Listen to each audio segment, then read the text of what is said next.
اس لیے دوستو ہمیں مستورات کو کام میں جوڑنا ہے. اب اس کے جوڑنے کے لیے کچھ ضروری شرائط ہے، اس کے ساتھ جوڑنا ہے، کیونکہ عورتوں کا بار بار گھر سے نکلنا نہ ضروری ہے نہ مناسب ہے.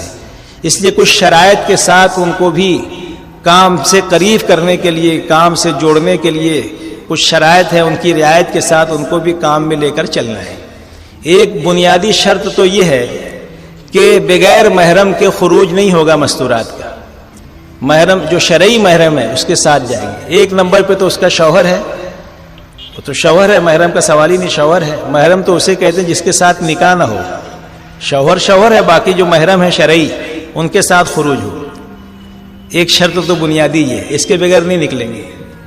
حضرت سے کسی نے پوچھا، بولے آپ لوگ مستورات کو بھی نکالنے لگ گئے، مردوں کو تو نکالتے تھے، عورتوں کو بھی نکال رہے ہیں. تو حضرت نے کہا تو پہلے سے نکلی ہوئی ہے، تو پہلے سے نکلی ہوئی ہیں، باہر بازاروں میں پھر رہی ہیں، ادھر ادھر جا رہی ہیں، ان کو تو اندر لانے کے لیے نکالا جا رہا ہے کہ پردے میں آ جائیں، گھروں میں آ جائیں.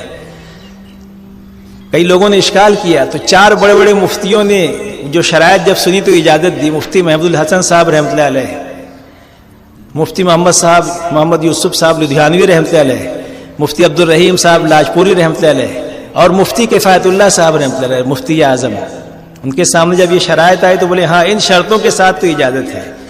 اس لیے کہ جب عورتیں اپنے محرم کے ساتھ حج میں جا سکتی ہیں، عورتیں اپنے محرم کے ساتھ غمی خوشی میں جا سکتی ہیں، عورتیں اپنے محرم کے ساتھ علاج معالجے کے لیے جا سکتی ہیں، عورتیں اپنے محرم کے ساتھ اپنی رشتہ داریوں میں جا سکتی ہیں، تو دین تو سب سے بڑی ضرورت ہے، اس کے لیے اپنے محرم کے ساتھ کیوں نہیں جا سکتی؟ ہاں کہاں کہاں جاتی ہیں نا، بلکہ بغیر محرم کے جاتی ہیں بہت سی عورتیں. ہاں یہاں تو شرائط ہے. تو ایک تو پہلی کڑی شرط یہ ہے کہ محرم کے بغیر نہیں جائیں گے. دوسرے شرعی پردے کے ساتھ جائیں گے، اس لیے کہ ہر چیز میں سفر میں گنجائش ہے، کچھ خفت آ جاتی ہے، کچھ انہیں اس میں چھوٹ جس کو کہیں گے اللہ کی طرف سے. مثلا روزہ اگر مشکل ہو جائے تو بعد میں رکھ لیں سفر کی وجہ سے. نماز کے بارے میں ہاف کر دیا ہے. کیا کر دیا؟ ہاف. معاف نہیں ہے، ہاف ہے. فرض ہاف ہے، سنت معاف ہے، نفل صاف ہے، ایسا ہے. لیکن پردے میں کوئی کسر نہیں ہے، شرعی پردہ. باقی مفتیان کرام سے پوچھیں ہاتھ اور چہرے کے بارے میں، اس کے بھی تفصیلات ہیں، لیکن بہتر یہ ہے کہ اپنے کام میں تو شرعی پردے کا لحاظ ضروری ہے. دوسری شرط یہ ہے. تیسری شرط یہ ہے کہ بچے ساتھ نہیں جائیں گے. ہاں صرف اتنی گنجائش ہے کہ غیر شادی شدہ بچی جو سمجھدار ہے، 12 سال 13 سال 14 سال 15 سال سے لے کے 20 سال تک شادی نہیں ہوئی ہے، تو وہ اپنی ماں کے ساتھ جا سکتی ہے. ماں ساتھ میں جانا چاہیے، خالی باپ کے ساتھ نہیں جا سکیں گے. اگرچہ باپ محرم ہو گیا بیٹی کا، لیکن کیونکہ غیر شادی شدہ ہے اس لیے اس میں یہ ضروری ہے کہ وہ اپنی والدہ کے ساتھ جائے گی. تو غیر شادی شدہ بچی جو ہے وہ صرف سہروزہ میں جا سکتی ہے، عشرے میں نہیں جا سکتی، چلے میں بھی نہیں جا سکتی. صرف 3 دن میں جا سکتی ہے بشرطے کہ اس کی والدہ ساتھ میں جائے. اسی طرح غیر شادی شدہ لڑکا محرم بن کے جا سکتا ہے، لیکن صرف 3 دن میں. عشرے اور چلے میں وہ بھی محرم بن کے نہیں جا سکتا، والدہ کے لیے، بہن کے لیے اور جو بھی ہے. 3 دن میں غیر شادی شدہ لڑکا بھی جا سکتا ہے محرم بن کے، والدہ کے لیے، بہن کے لیے. تو یہ 2 باتوں کا لحاظ رہے.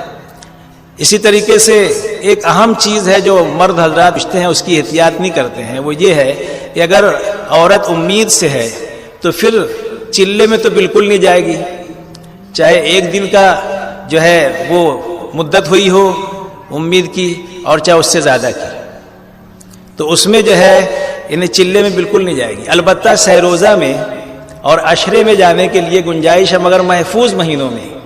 اگر چوتھا، 5واں، 6ٹھا یہ 3 مہینے محفوظ مہینے کہلاتے ہیں.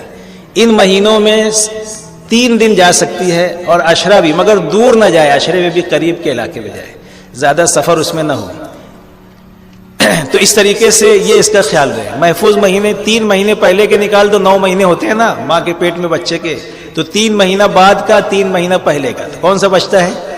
1 2 3 چھوڑ دو تو 4 5 6 بچا، اور 7 8 9 ادھر. تو تیسری شرط یہ ہے کہ بچے ساتھ نہیں جائیں گے. اور چوتھی بات یہ ہے کہ جو قوائف اپنے بڑوں نے بتائے ہیں، مثلا یہ کہ اب اگر سہروزہ میں جانا ہے تو کوئی خاص شرط نہیں ہے، کوئی بھی آدمی اپنی محرم کے ساتھ جا سکتا ہے، پہلی مرتبہ جا رہا ہے نا، اس کے لیے کوئی خاص شرط نہیں ہے. لیکن جب ایک دفعہ وہ لگا دیا سہ روزہ، اب اگر دوبارہ وہ مستورات میں جانا چاہے تو اس کے لیے یہ ہے کہ وہ 2 مرتبہ اپنی مسجد کی جماعت کے ساتھ 3 دن جائے. کتنی مرتبہ؟ اپنی مسجد کی جماعت بنا کر 2 مرتبہ، پھر تیسری مرتبہ میں وہ ماہ مستورات جو ہے، ماہ مستورات، وہ اپنے محرم کے ساتھ پھر وہ جا سکتا ہے. پہلی دفعے میں کوئی خاص شرط نہیں ہے، کبھی نہیں گیا جا سکتا ہے. البتہ عشرے میں جب جانے کا نمبر ہو تو اس کے لیے کچھ شرائط بڑھ جاتی ہے کہ اب کم سے کم 2 مرتبہ سہ روزہ لگا ہوا ہو جانے والی عورت کا، ہے نا، 2 مرتبہ کم سے کم، اور 3 دفعے لگ گیا تو زیادہ اچھا ہے. اس کے بعد پھر وہ تیسری مرتبہ میں عشرے میں جا سکتی ہے. یہ عورت کے لیے ایک شرط بڑھ گئی کہ 2 دفعے سہ روزہ لگا ہو، اس کے بعد عشرے میں. اب محرم کے لیے بھی اب بدل گیا مسئلہ یہاں. اب محرم جو ہے اس کا چلہ لگا ہوا ہونا چاہیے عشرے میں جانے کے لیے. ہاں، عشرے میں جانے کے لیے کیا لگا ہو؟ چلہ لگا ہوا ہو، اور متشرع بھی ہو، تھوڑا دیکھنے میں بھی تھوڑا دینداری جھلکتی ہو. ایک دم سے ایسا نہیں کہ بس جس سے کہ پتہ ہی نہ چلے کہ بیچارہ یہ مسلمان ہے کہ نہیں. متشرع ہونا چاہیے عشرے میں جانے کے لیے. اسی طریقے سے چلے میں جانے کے لیے اور شرط بڑھ جائے گی. کل آپ نے سنا نا کہ بھائی چلے والوں کی ہمارے یہاں گنتی نہیں ہے، 4 مہینے والوں کا جو ہے مسئلہ ہے. بھائی مستورات میں اگر چلے میں جانا ہو تو محرم کا 4 مہینہ لگا ہوا ہونا چاہیے. بیرون جانا ہو تو مرد کا 4 ماہ لگا ہوا ہونا چاہیے. 2 ماہ نظام الدین جانا ہو تو 4 ماہ لگا ہوا ہونا چاہیے. تو ایسی چلے میں جانے کے لیے مستورات کی جماعت میں اس مرد کا 4 ماہ لگا ہوا ہونا ضروری ہے. اور ایک جوڑا چلے کی جماعت میں ایسا ہونا چاہیے، وہ بھی شرائط میں ہے کہ جس کا پہلے چلہ لگا ہوا ہو. مثلا 6 جوڑے جا رہے ہوں یا 5 جوڑے جا رہے ہوں تو ایک جوڑے کا چلہ لگا ہوا ہو، باقی جوڑوں کا عشرہ تو ضرور لگا ہوا، اس لیے کہ عشرے کے بغیر تو چلے بھی نہیں جائیں گے، اور 2 دفعے سہ روزہ کے بغیر عشرے میں نہیں جائیں گے. تو گویا 2 دفعے سہ روزہ 1 دفعے عشرہ لگا ہو تو وہ مستورات چلے میں جائے گی، ہے نا. اور اس میں ایک جوڑا ایسا ہو جس کا چلہ لگا ہوا. یہ چند موٹی موٹی باتیں ہیں، باقی اور باتیں اپنے وقت پہ پوچھتے رہنا ہے. ساری بات کی ضرورت تو بتانے کی ہوتی نہیں ہے، جب ضرورت پیش آئے اس وقت پوچھ لینا. بہت سے مسائل ایسے ہوتے ہیں نا جو جب پیش آئے جب پوچھنا چاہیے.